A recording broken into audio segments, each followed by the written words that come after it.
Hey guys, it's Max here again at the Flight Academy in Van Nuys, California. So here at the Van Nuys airport recently, somebody had a gear up landing, and this is really like, you know, every pilot's nightmare. Okay, raise it.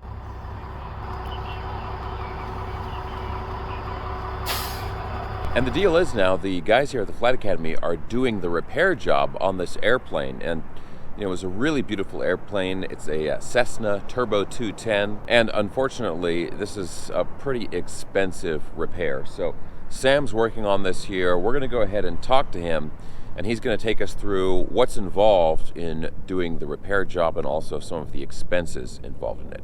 So real quick guys, if you enjoy videos like this, be sure you're subscribed. Okay, now let's go ahead and talk to Sam and figure out what's going on here.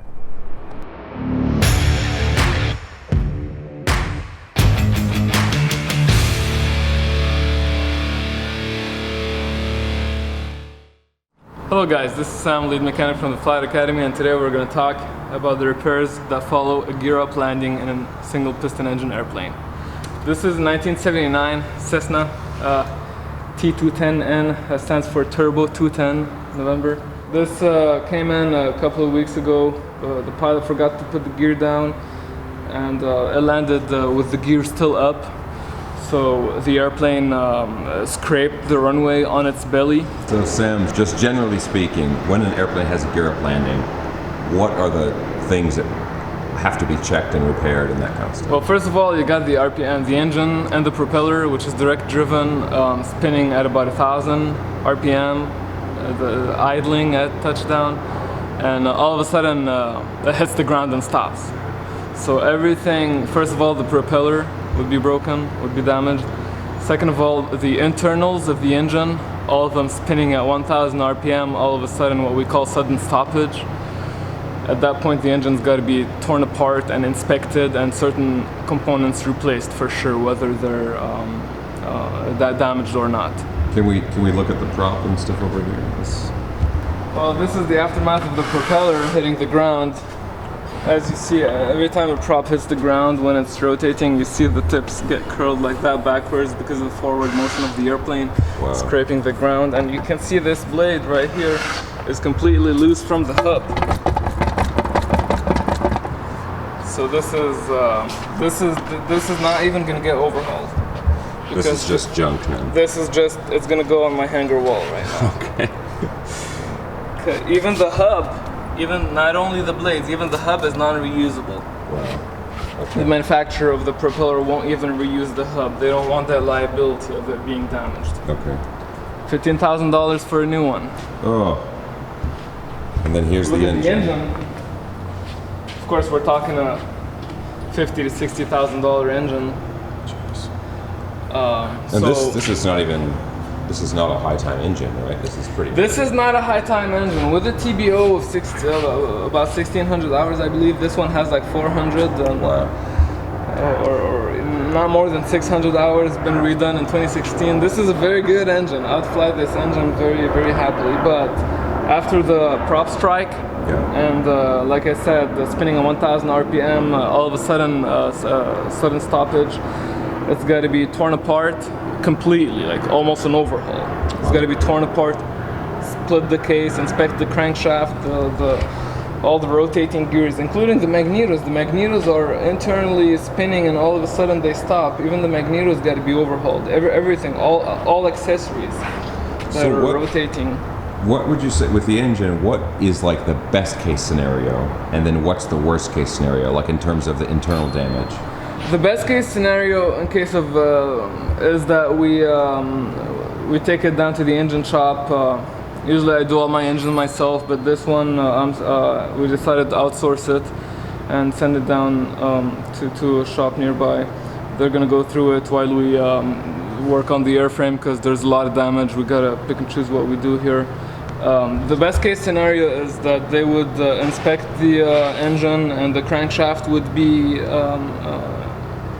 damage-free, the camshaft would be damage-free, so they would only replace the parts that are mandatory replacement upon prop strike.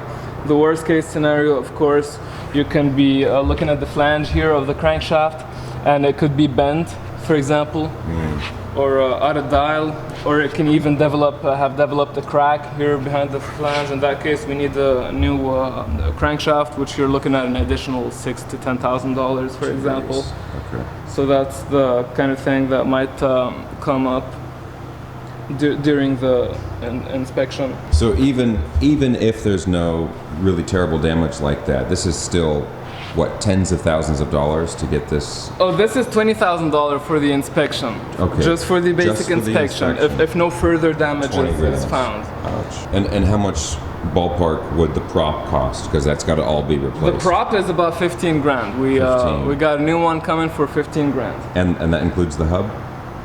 That includes the hub, but Okay. not including the spinner. Okay, so No. 20 for the engine And 15 for and the 15 prop. for the prop, so we're That's up what we're to looking at 35 in so power plant far. and propeller. That's what we're looking at power plant Okay. and propeller.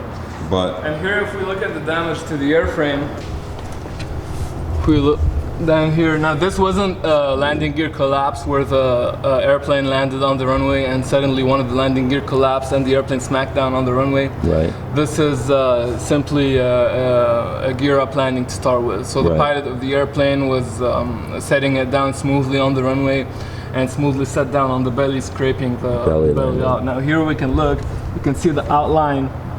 You see these outlines?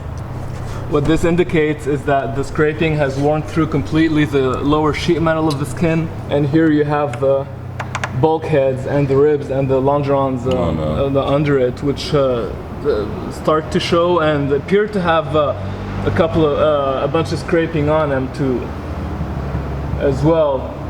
So we're gonna have to remove the bottom skin first, inspect the extent of the damage to the bulkheads and the longerons down there, and see what else needs to be replaced behind that skin, and go from there and start replacing.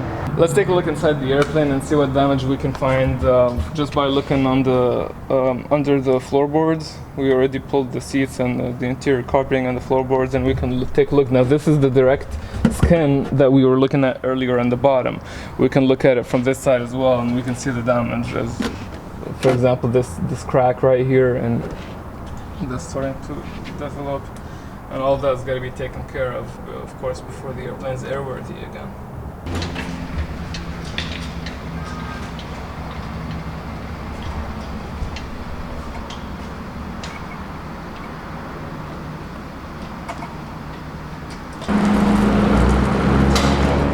So we just got the engine sent down to the engine shop. They just picked it up and they're on their way right now. So hopefully by the time the engine is back, if not completely, we would be like almost done with the airframe repairs. We'll put the engine back on and we'll go fly. Okay, so obviously at the end there, the engine is being sent out to have the inspection and everything done on the engine. So we'll keep you posted on how this goes. But you know, real quick, we just want to say, just in case it wasn't clear earlier in the video, really, I feel bad, and I know everybody here feels really bad for the pilot that had to go through this experience.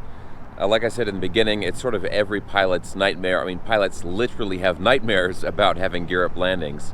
And we just really, really feel bad for this guy. You know, the pilot that experienced this, I mean, he's very, very experienced, very competent, very knowledgeable, and it just goes to show that as pilots, we really have to stay vigilant and really have to stay on top of, you know, our checklists and all of this stuff, just to try and prevent something like this from happening. There's this old saying, there are pilots who have had a gear-up landing and pilots who will have a gear-up landing and nothing else. Okay guys, so let us know what you thought of this video down in the comments section below, and of course if you enjoyed the video, give us a thumbs up, subscribe if you haven't already, and we'll see you soon.